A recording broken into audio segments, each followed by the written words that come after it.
Andy Bannister is all over the place, and I mean that literally. In addition to his own channel, he puts in appearances across the internet, and in this case, over on Ravi Zacharias' channel.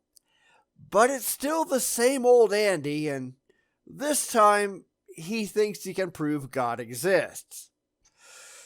Too bad Andy is always wrong.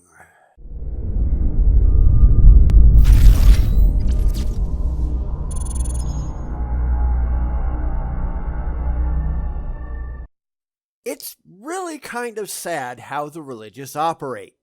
Andy thinks that he can prove God is real, but he only proves that he has absolutely no credibility of his own.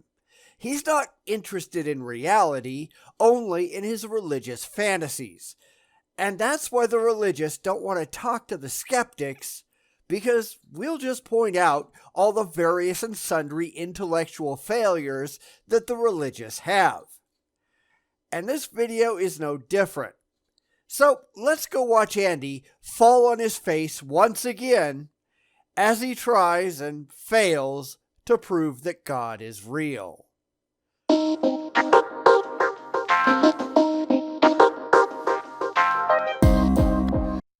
Yeah, Andy, prove to me that God exists.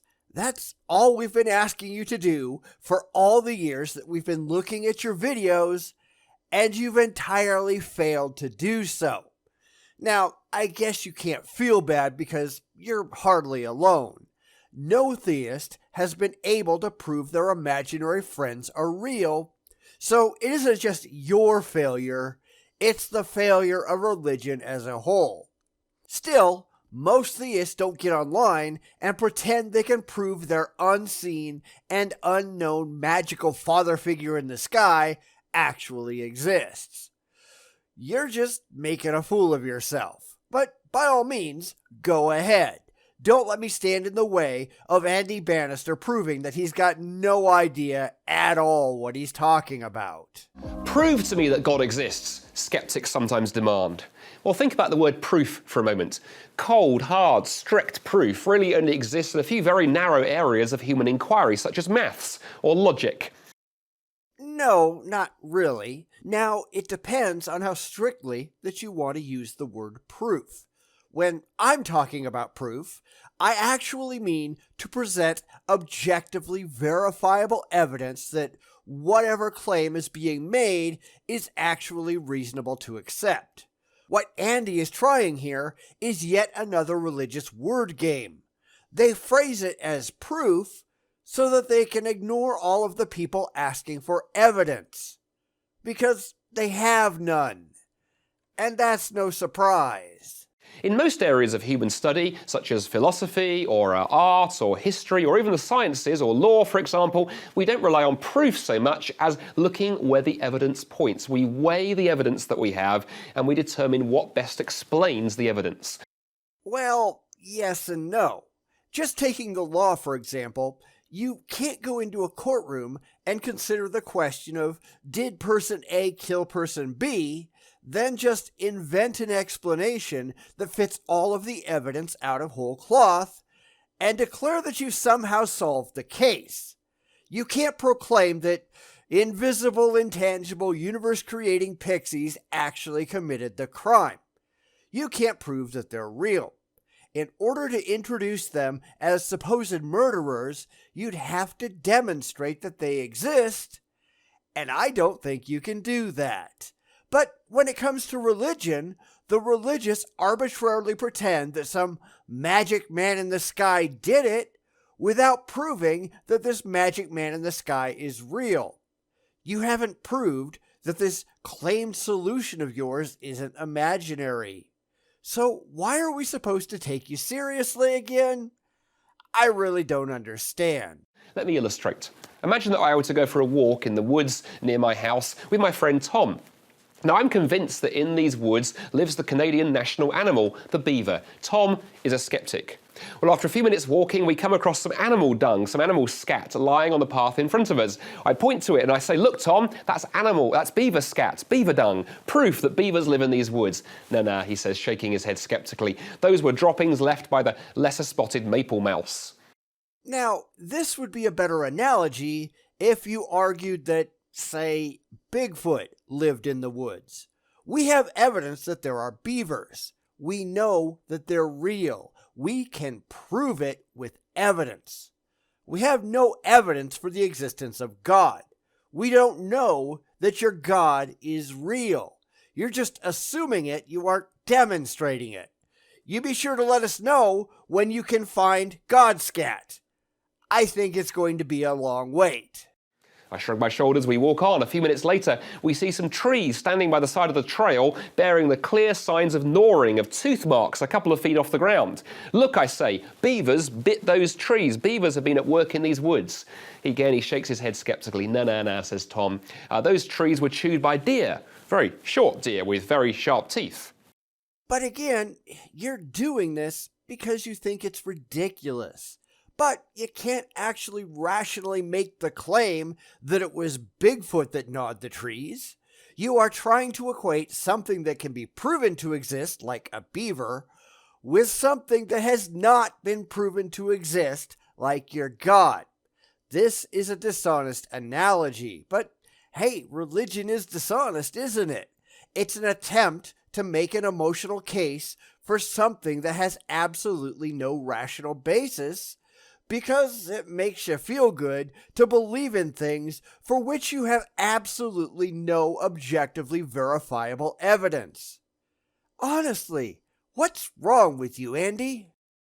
We walk on for a few more minutes, and we come to a clearing in the woods with a big lake in the middle of the clearing. The lake has been formed by sticks laid across a stream, and in the middle of the lake is what appears to be a beaver lodge made of sticks. I point to the lodge and the dam, and I say, look, Tom, what more evidence do you need? A beaver lodge, a beaver dam? Beavers live in these woods. No, he says, there were heavy rains last week, don't you remember? And floods have swept through these woods and just arranged those sticks in a way that looks like beaver activity, but there are no beavers here. And then you can go into the beaver lodge and pull out an actual beaver and say, see, here's a beaver. You've proven your case.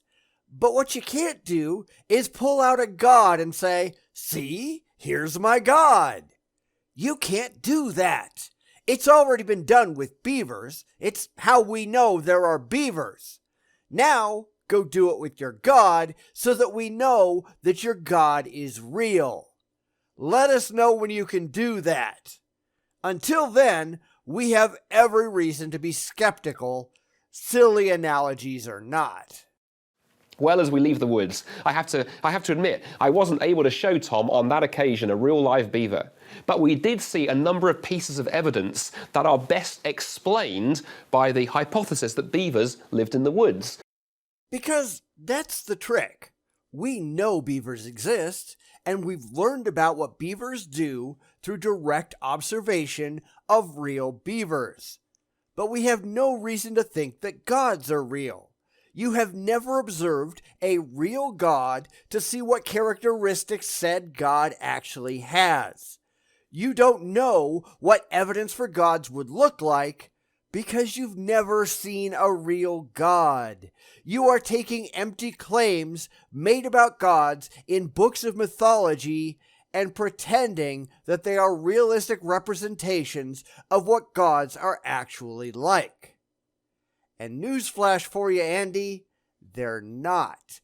Any more than stories told about Bigfoot are accurate representations of what a real Bigfoot would be like. When you can drag your god into a lab and get some good observational data, that's one thing. Until then, it's all just laughably absurd. Whereas Tom had to engage in these kind of ad hoc explanations every time a new piece of data came up. Exactly, just like you do with your deity. You may be convinced that your God is real, but you can't prove it to the same degree that we can with beavers. You can't prove it to any degree whatsoever. So every time the question comes up, you have to rationalize why everything is really evidence for your God when you can't actually prove it to be so. Your God has never been directly, independently verified to be real. You have nothing demonstrable to go on. It's just wishful thinking.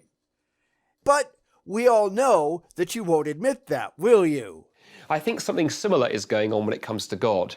Yes, there may not be one single knockdown piece of evidence for God, but I believe the God hypothesis best explains a wide array of pieces of evidence that, taken together, point to the fact that God exists. We've explored some of them in this video series. Yeah, except you haven't. You have no means of showing that the supposed evidence you point to is adequately explained by any real deity. Now, I can just as easily claim that it was better explained by Xenu or Krishna or those invisible, intangible, universe-creating pixies. So now, how do we determine which deity of the tens of thousands of deities that man has made up for himself to worship actually explains the data? And the answer, of course, is that you can't. Every single one is just an assertion, not a demonstrable fact. I could just arbitrarily assign the characteristics that their existence explains absolutely everything to those pixies, and suddenly they become the best explanation of everything. Why? Because I said so. How do I know? Well, I don't, any more than Christians do, or Hindus do, or Scientologists do. It's all just made up, and until you can prove conclusively and objectively that these gods are real and really have these characteristics, you're not doing anything useful. With single pieces of evidence that on their own might not convince you, but taken together, the evidence leads to God. How do you know? That's the question we keep coming back to. How do you know any of this? Not believe, not have faith. Where did you get this knowledge that you keep claiming to have? How did you test it? How did you verify any of it? And the answer, of course, is that you didn't. You didn't even try. You don't care. You want it to be true, so you insist that it is. But you certainly can't back any of it up. And that's why nobody takes you seriously. But one final thought. I wonder if it's ever occurred to you that Christianity is not primarily an argument, an intellectual position, or a philosophy. God primarily is not concerned with defeating you in some kind of game of intellectual chess. God primarily is looking for our trust and our commitment. Once again, how do you know any of that? You keep making these assertions as though they are proven facts, and they're anything but. But that's why the religious don't get taken seriously, because they spend all of their time pretending that they've got it all right. They just can't prove any of it. It's also why the religious don't tend to talk to skeptics, because skeptics don't fall for any of this absurd religious garbage. We don't say, oh, of course, as long as it makes me feel good, then everything you say has to be true. No, absolutely not, because we're rational and you're not. Maybe you ought to try being intelligent and skeptical once in a while. You might not make such a fool of yourself. Here is the evidence, says the Bible, and on the basis of that evidence, will you put your trust in him? Here is the evidence, says the Gospel of the Flying Spaghetti Monster. Now, you just have to put your trust in the FSM. But why in the world would you do that? Why would I trust anything it says in your book of mythology if it hasn't been proven to be true? And that's the thing. You haven't proven any of these things to be true. You haven't proven your God to be real. You haven't proven your book to be real. Why would I believe you? It's going to take a lot more than your emotional comfort and wishful thinking to convince me that you have a clue what you're saying. It's going to take actual facts and demonstrably objective evidence that the claims made in your silly book are real. When do you think you're going to get around to presenting any of that? Of course, that answer is never, which is why you're such a laughingstock, Andy.